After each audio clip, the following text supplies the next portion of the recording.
Hello नमस्कार मित्रांनो, स्वागत आहे तुमचं. मी आहे एके आणि मित्रांनो टीच वायरी आपल्या एज्युकेशन प्लॅटफॉर्मवर. सर्वप्रथम मित्रांनो, आज वर्षाची नवीन सुरुवात आहे आणि मित्रांनो तुमचा अभ्यास कामाला येऊ, तुम्हाला लवकर नोकरी भेटो हीच ईश्वरचरणी प्रार्थना करून मित्रांनो आपण पुढच्या प्रश्नाकडे वळू. तर मित्रांनो आजचा पहिला प्रश्न असणार आहे बघा. प्रश्न क्रमांक 1 बघा. महाराष्ट्र राज्याच्या मुख्य सचिवपदी कोणाची नियुक्ती करण्यात आलेली आहे? तर मित्रांनो या प्रश्नाचं उत्तर काय असणार आहे बघा. डॉक्टर नितीन करीर असं त्यांचं नाव आहे. तर हे तुम्ही फोटोमध्ये बघू शकता. तर मित्रांनो त्यांच्याविषयी माहिती बघू आपण.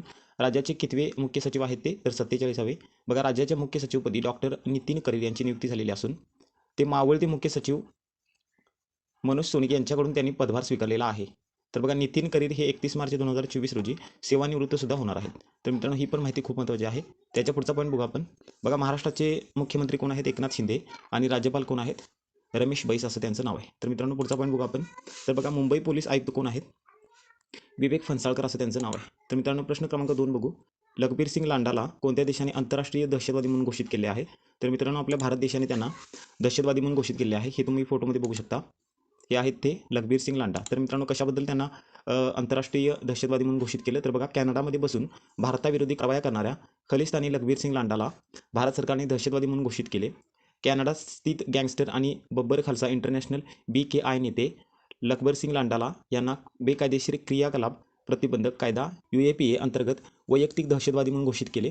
लखबर सिंग लांडा हा मूळचा पंजाबचा असून गेल्या काही काळापासून तो कॅनडामध्ये बसून भारताविरुद्ध कट रचत आहे. तर मित्रांनो ही पण माहिती खूप महत्त्वाची होती बघा. प्रश्न क्रमांक 3 बघू आपण. PIL ही कोणत्या क्षेत्रातील योजना आहे? तर मित्रांनो ही औषध क्षेत्रातील योजना आहे.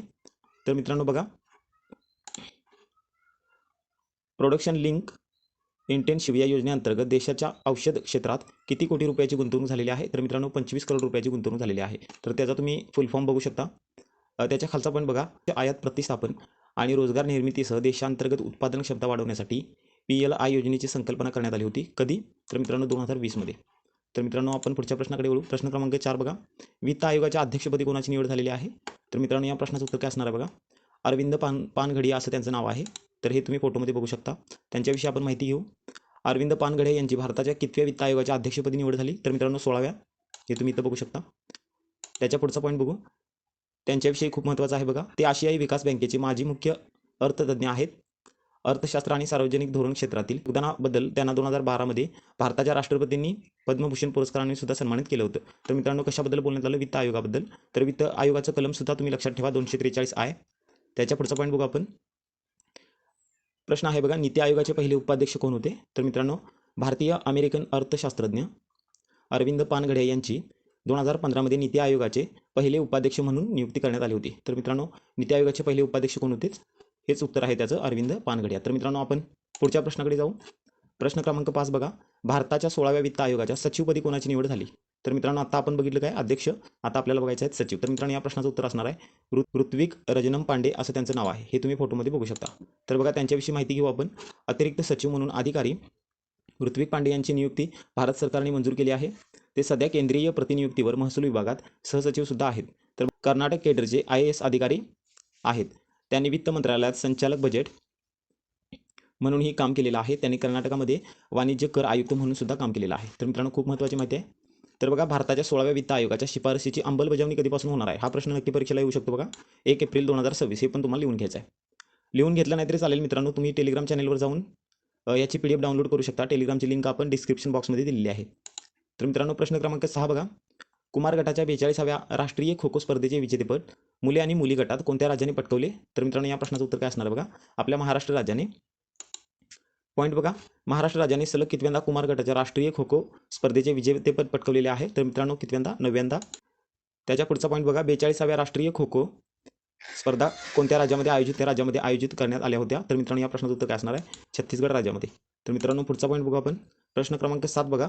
देशातील पहिली अमृत भारत एक्सप्रेस रेल्वे कुठून कुठपर्यंत धावणार आहे? तर मित्रांनो खूप महत्त्वाचा प्रश्न आहे बघा. अयोध्या ते दरभंगा असं मार्ग असणार आहे. तर मित्रांनो ही बघू शकता तुम्ही. ही देशातील आपल्या पहिली अमृत भारत एक्सप्रेस आहे. तर याच्याविषयी माहिती घेऊ आपण. अयोध्या ते दरभंगा या पहिल्या अमृत भारत एक्सप्रेसचे उद्घाटन कोणाच्या हस्ते करण्यात आलं? तर मित्रांनो आपल्या देशाचे पंतप्रधान नरेंद्र मोदी यांच्या हस्ते करण्यात आलं. तर बघा मित्रांनो प्रश्न क्रमांक 8 बघा. महाराष्ट्र सरकारने कोणता दिवस राज्य क्रीडा दिन म्हणून साजरा करण्याचा निर्णय घेतलेला आहे? तर मित्रांनो या प्रश्नाचं उत्तर काय असणार आहे? 15 जानेवारी. तर मित्रांनो त्याच्याबद्दल आपल्याला माहिती बघायची आहे. महाराष्ट्र सरकारने कोणाचा जन्मदिवस 15 जानेवारी क्रीडा दिन म्हणून साजरा करण्याचा निर्णय घेतला? त्याचं उत्तर आहे खाशाबा जाधव. तर त्यांच्याविषयी आपल्याला माहिती घ्यायची आहे. हे आहेत बघा खाशाबा जाधव. तर मित्रांनो बघा खाशाबा दादासाहेब जाधव हे एक भारतीय फ्रीस्टाईल कुस्तीपटू होते. हेल्सिंकी येथील 1952 मध्ये उन्हाळी ऑलिम्पिकमध्ये कांस्य पदक जिंकण्यासाठी प्रसिद्ध होते.